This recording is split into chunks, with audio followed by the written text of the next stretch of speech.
Come on now. What's up, YouTube? It's I Am the Man. And you know what I'm saying? We got people who recorded their last... Man, I'm always messing up.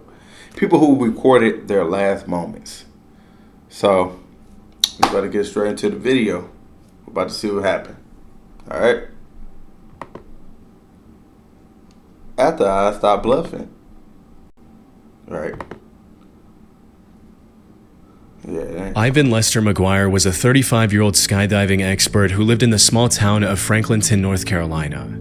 He worked as a skydiving cameraman at the now-defunct Franklin County Sports Parachute Center, where his job was to capture photos and videos of clients. Y'all like these videos, don't y'all? I know y'all getting interested in my last video I had post. Alright? So, keep the ball rolling, you know. Who wanted their skydive jumps recorded. He'd been doing this every day for years, and April 2nd, 1988 was no different. Unfortunately, what began as just another routine workday would end in a sudden, irreversible tragedy. The day began smoothly, with Ivan successfully completing 2 dives by late afternoon. Man, but it was an unusually I ain't gonna lie. Are y'all scared to skydive? Because I would never do it at all. If y'all scared to skydive, hey, welcome to the club. If you're not, you got some heart, because I cannot do this. I'm not doing it. It's too much paranormal. It's too much going on, really. You know, like whenever I just jump off and then I can't, but you know, open my parachute and it's over. Yeah, it will. It will happen. It will happen. Saturday, and before the sun could set, he was called in for a 3rd jump. He was already exhausted by this point, but didn't want fatigue to get in the way of his job, so he agreed to the dive. The plane took off from the runway located right next to the sports center, and within just 15 minutes, it was soaring 10,500 feet in the air. After reaching this desired altitude, Ivan jumped first, making sure to keep his helmet-mounted camera pointed towards the client and their accompanying skydiving instructor. What you're looking at right now is a part of the footage that he captured. A few seconds after the jump, the other instructor opened his parachute, which was Ivan's cue to open his own. But when he reached for his ripcord, it wasn't there. Panic set in as he frantically disregarded getting a good shot and searched his body for the ripcord, hoping it was just stuck somewhere. And that's when he made the horrifying discovery. Dang, imagine. That might be in the back. Oh my God. This is why you don't skydive with the same backpacks and stuff like that. If his backpack look like the skydiving backpack, then it's a wrap. No ripcord, it's over. You better hope you fall in some water. You better hope. Cause if it's nothing but concrete, it's over. Like we about to experience right here. Excuse me. He wasn't wearing a parachute at all. And since the other instructor had already opened his parachute, he couldn't help Ivan in any way either. After realizing his situation, the only words that came out of Ivan's mouth were, "Oh my God, no." The footage then became blurry as Ivan sped up to 150 miles per hour, or over 240 kilometers per hour. He crash-landed in a wooded area near the runway and likely passed away the instant he hit the ground. When rescue workers found his body, his camera equipment and the VHS tape he was recording on were broken into multiple pieces. Fortunately, investigators were able to splice together enough working sections to get a good picture of what happened before he jumped. They were able to rule out both foul play and the possibility that Ivan had intentionally chosen not to wear a parachute. But if that's the case, how could a seasoned expert with over 800 successful skydives under his belt simply forget to put on his parachute? Unfortunately, none of the evidence the investigators were able to gather answered this question. But given his circumstances, a few popular theories have emerged that offer possible explanations for what might have gone wrong. The first of which is that this incident was the result of nothing more than ill-fated complacency. As I mentioned earlier, Ivan had already completed 2 jumps that day and was exhausted before getting on the plane for the 3rd time. Maybe he assumed he was completely geared up, when in reality he was missing the most crucial piece of equipment. However, if he wasn't wearing I ain't gonna lie. If I'm tired and exhausted, I'm clocking out. I don't care. anything on his shoulders, someone around him would have almost certainly noticed before the jump. Which Crazy. brings us to the second and more likely possibility. The incident happened because of his camera equipment. You see, unlike today where a tiny action cam is all it takes to film a skydive, back in the 1980s, recording that footage required bulky camera gear that had to be worn in a backpack. There's a chance Ivan and the others around him mistook this camera bag for the parachute and didn't realize the truth until it was too late. That said, while Ivan wasn't fortunate enough to survive, the footage of his accident stands as a sobering reminder for skydivers to always double, even triple check their gear. Yep. On the 5th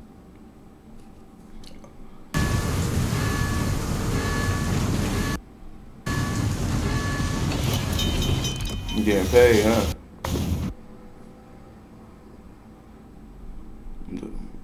On the 15th of January 2023, Yeti Airlines Flight 691 took off from Kathmandu's Tribhuvan International Airport at around 10:30 a.m.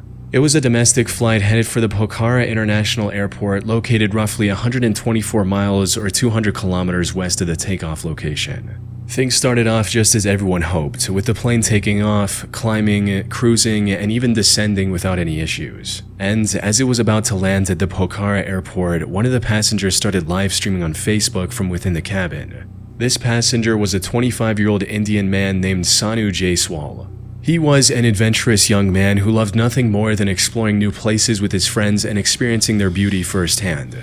This time he had traveled to Nepal as a tourist with 3 of his close friends, and after enjoying Kathmandu to its fullest, the 4 of them were headed to Pokhara to experience paragliding. He was excited for the upcoming adventure and wanted to share this moment with his entire social circle, which is why he started streaming. What none of his viewers knew, however, was that this was going to be the last time they would see Sanu alive. Because just a minute after he started streaming, the situation took a terrifying turn as the camera became disoriented and the laughter turned to screaming.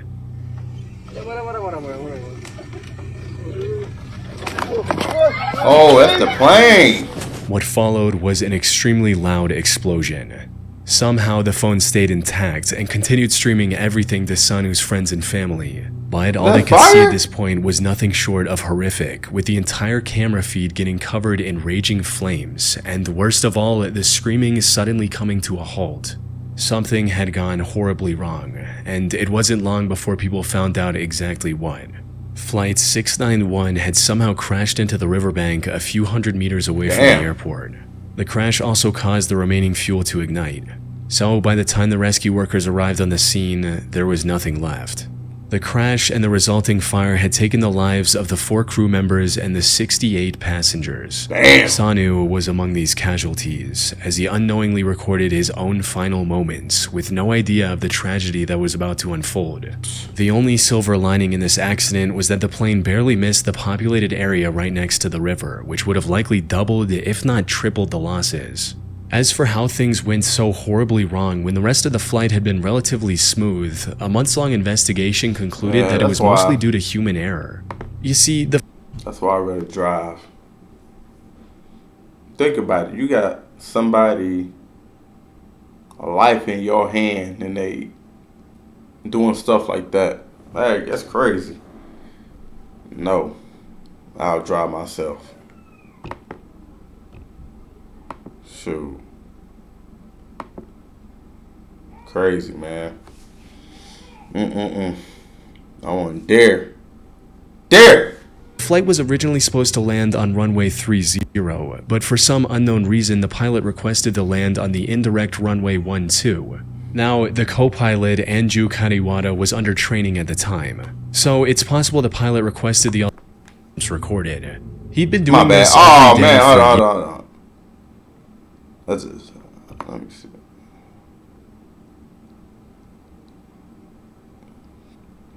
He said she was under training. How would you put somebody like that in your hands? Like, she training.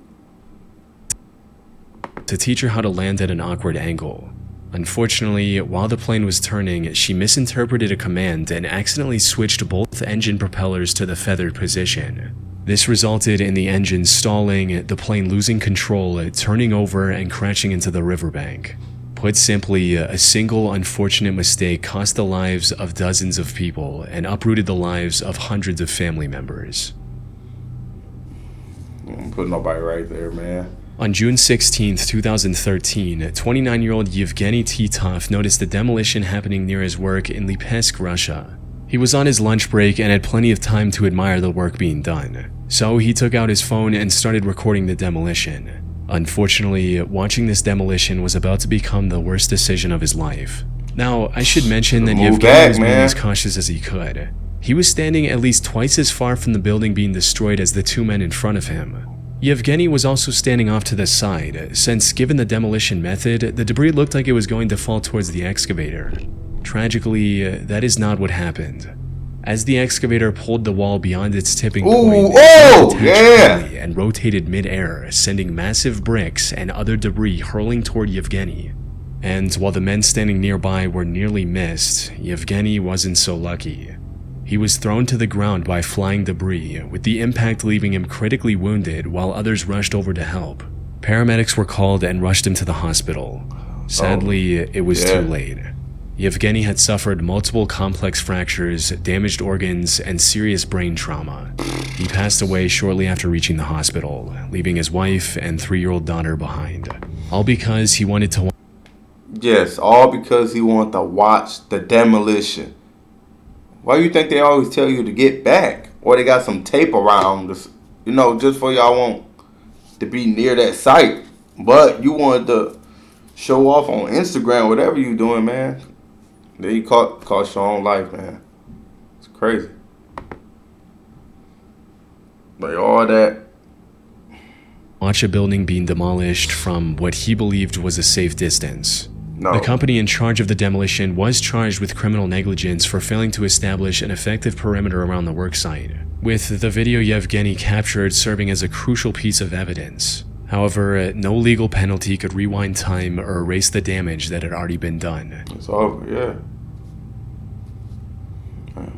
23-year-old Helen Wendy Nyabuto moved from Kenya to Canada on a 10-year study visa when she was just 20 years old.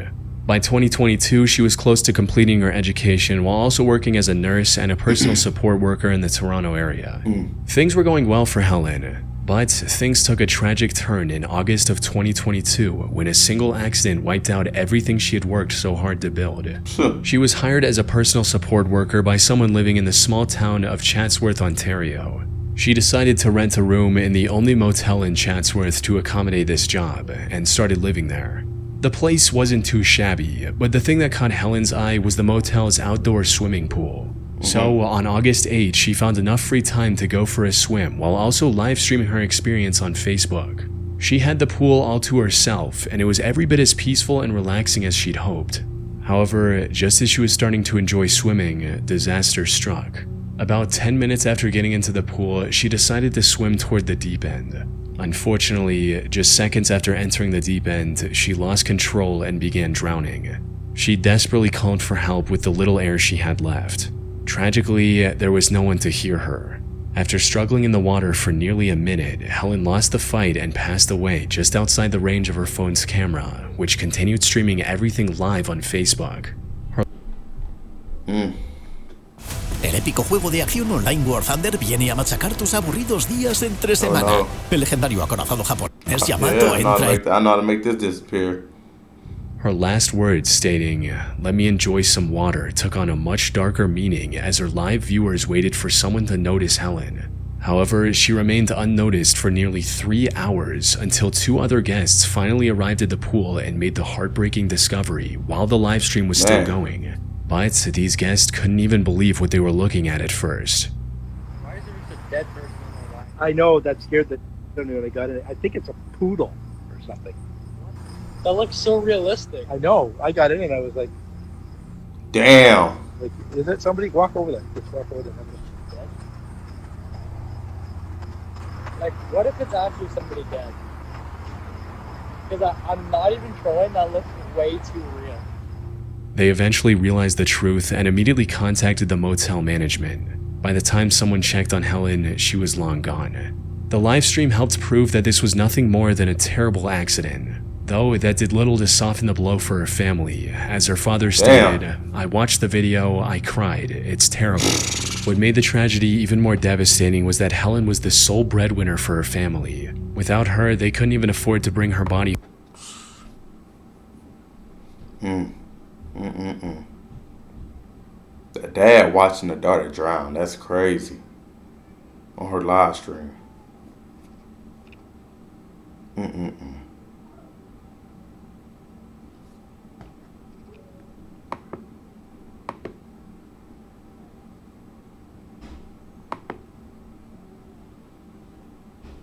Home to Kenya. Fortunately, when the story made headlines, the internet came together and raised over 66,000 Canadian dollars to cover her funeral expenses and help her family in their time of need, giving a somewhat bright ending amongst an absolutely tragic situation. Armin Schmieder was a 28-year-old Italian man with a love for extreme sports. He originally started with skydiving and performed countless jumps across Europe. But as time went on, he started getting bored of skydiving and wanted to try something even more extreme. So, sometime in 2015, he switched from skydiving to wingsuit base jumping.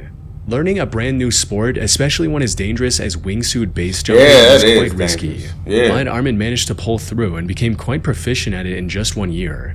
What he didn't know, however, was that his luck was about to run out. On the 26th of August 2016, Armin climbed to the summit of Mount Kangersteg in the Swiss Alps. On this day, he wanted to livestream his adventure, which started with him putting on the equipment and getting ready for the jump. But since he didn't have any streaming-capable action camera or a secure mount for his phone, he came up with an alternative solution, where once he was fully geared up, he told his viewers, "Today you fly with me," and put the phone in his pocket. All his viewers could see now was the darkness inside of his pocket, with some light bleeding through the fabric. But the audio was still clear enough to understand what was going on, like Armin counting down and making the jump. 2, 1.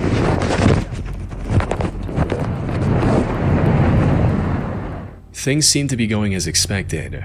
However, about 20 seconds after he made the jump, his phone captured the sounds of Armin screaming, crashing into the mountainside, and rapidly rolling down the steep terrain.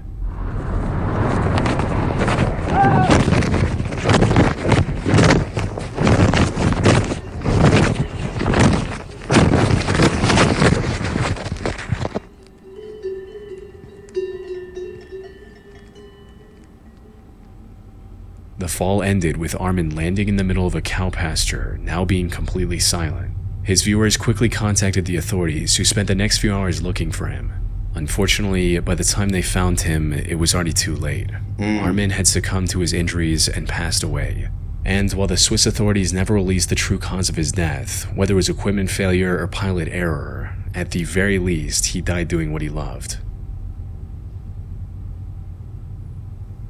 Tevye Pustiu was a 29-year-old pop singer in Romania.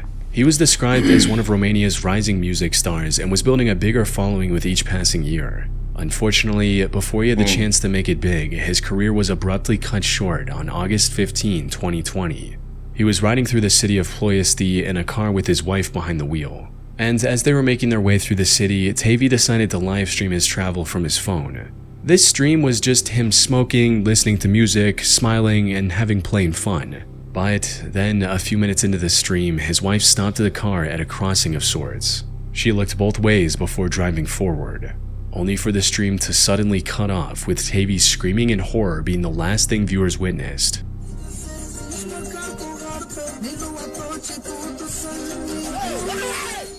As it turned out, the two were crossing a railway line. And while his wife did look both ways, she somehow missed the train barreling towards them. By the time they noticed, it was already too late.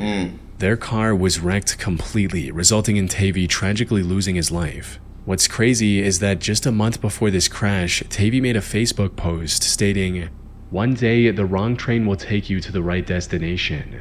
His wife miraculously survived, but sustained several critical injuries.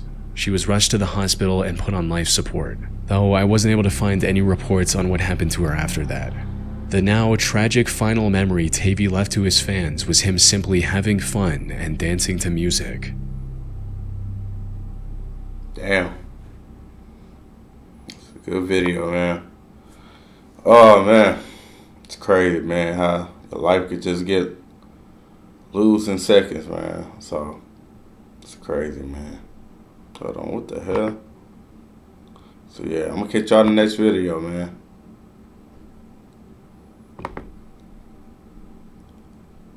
What the hell? Oh, yep.